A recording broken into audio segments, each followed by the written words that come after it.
अगर तुम मुसीबत में हो तो ये मत सोचो कि अब कौन सा दोस्त हमारे काम आएगा, बल्कि ये सोचो कि तुम्हें कौन सा दोस्त तुमको छोड़ के जाएगा।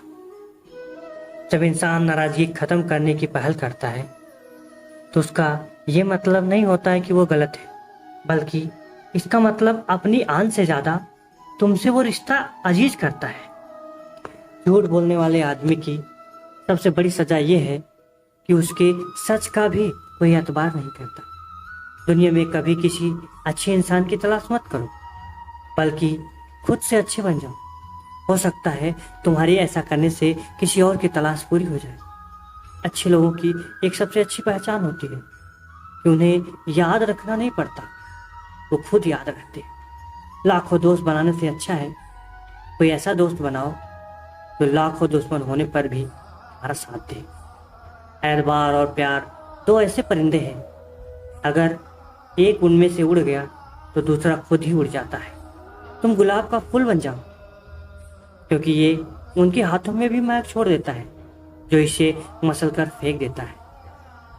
अपनी किस्मत पर वो रोता है जो भगवान को नहीं मानता, क्योंकि भगवान को मानने वाले की उम्मीद कभी खत्म नहीं होती। बुरा दोस्त आग की तरह होता है, अगर जलता है तो आपको जला देगा, और अगर बुझा भी होता है तो आपके हाथ काले कर देगा।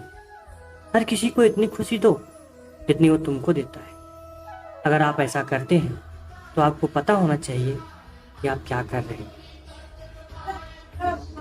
श्री कृष्ण कहते हैं, जब जीवन में तुम किसी ऐसी चीज से बचने की कोशिश करते हो जिसका तुम्हें सामना करना चाहिए, तो वो तुमसे बड़ी हो जाती है और तुम पर नियंत्रण करने लगती है। लेकिन जब तुम उस चीज का सामना करते हो जिसका सामना तुम्हें करना चाहिए, तो तुम उससे बड़े हो जाते हो और उसे नियंत्रित करने लगते हो। इस संसार में मनुष्य किसी भी रूप में बड़ा नहीं होता, बल्कि मनुष्य के पीछे जो ताकत खड़ी होती है वो ज़्यादा बड़ी होती है। जिंदगी में सदैव अवसरों का आनंद लेना चाहिए, लेकिन किसी के भरोसे को तोड़कर नहीं।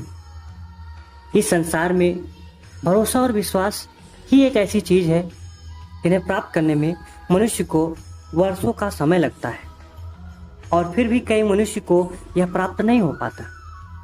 इसलिए श्री कृष्ण कहते हैं, जीवन में किसी का भी भरोसा तोड़कर किसी अवसर को प्राप्त करके उसका सुख भोगना नहीं चाहिए।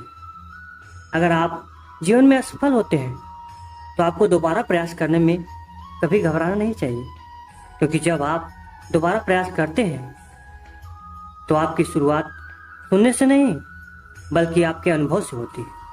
हमारे साथ जो भी हुआ अच्छा हुआ, हमारे साथ जो भी हो रहा है अच्छा हो रहा है, और हमारे साथ जो भी होगा वह अच्छा ही होगा। यही सोचकर हमें अपना जीवन व्यतीत करना चाहिए। अगर हम अपने भूतकाल और भविष्यकाल की चिंता में अपने जीवन को व्यतीत करेंगे तो हम अपना वर्तमान भी नष्ट कर देंगे। किसी गांव में एक बूढ़ा व्यक्ति अपने बेटे और बहू के साथ रहता था।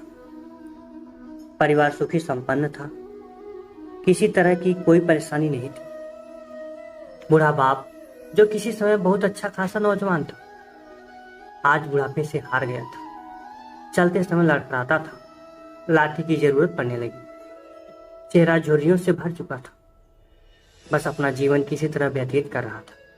घर में एक अच्छी चीज थी कि शाम को खाना खाते समय पूरा परिवार एक साथ टेबल पर बैठ के खाना खाता था। एक दिन ऐसे ही शाम को जब सारे लोग खाना खाने बैठे, बेटा ऑफिस से आया था, भूख ज्यादा थी तो जल्दी से खाना खाने बैठ गया, और साथ में बहू और उसका एक बेटा भी खाने लगे।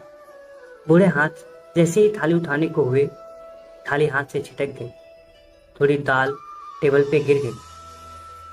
बहू बेटे ने घृणा दृष्टि से पिता की ओर देखा और फिर से अपना खाने में लग गए। बूढ़े पिता ने जैसे ही अपने हिलते हाथों से खाना खाना शुरू किया तो खाना कभी कभी उनके कपड़ों पे गिर जाता था और कभी कभी जमीन। बहू चिढ़ते हुए कहा, हे राम, कितनी गंदी तरह से खाना खाते हैं। मन करता है इनकी थाली किसी अलग कोने में लगवा देते। बेटे ने भी ऐसे सिर हिलाया जैसे पत्नी की हाँ में हाँ भरा। उनका बेटा यह सब मासूमियत देख रहा था। अगले दिन पिता की थाली उस टेबल से हटाकर एक कोने में लगवा दी गई।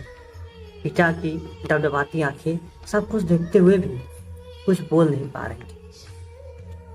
बूढ़ा पिता रोज की तरह खाना खाने लगा। खाना कभी इधर गिरता कभी उधर। छोटा बच्चा अपना खाना छोड़कर लगातार अपने दादा की तरफ देख रहा था। माँ ने पूछा, क्या हुआ बेटे, तुम दादाजी की तरफ क्यों देख रहे हो और खाना क्यों नहीं खा रहे? बच्चा बड़ी मासूमियत से बोला, माँ मैं सीख रहा हूँ कि वृद्धों के साथ कैसा व्यवहार करना चाहिए। जब मैं बड़ा हो जाऊँगा और आप लोग बूढ़े हो जाओगे तो मैं भी आपको इसी तरह कोने में खाना खिलाया करूँगा। बच्चे के मुंह से ऐसा सुनते ही बेटे और बहू दोनों कांप उठे। शायद बच्चे की बात उनके मन में बैठ गई, क्योंकि बच्चा ने मासूमियत के साथ एक बहुत बड़ा सबक दोनों लोगों को दे दिया। बेटे ने जल्दी से आगे बढ़कर पिता को उठाया और वापस टेबल पे आने के लिए बिठाया, और बहू भी भाग कर पानी का गिलास लेकर आई कि पिताजी को कोई तकलीफ ना। दोस्तों, माँ बाप इस दुनिया की सबसे बड़ी पूंजी है। आप समाज में कितनी भी इज्जत कमा लें या कितना भी धन इकट्ठा कर लें, लेकिन माँ बाप से बड़ा धन इस दुनिया में भी नहीं। तो दोस्तों, आज के लिए बस इतना ही। मिलेंगे अब एक नए वीडियो के साथ। तब तक के लिए राधे।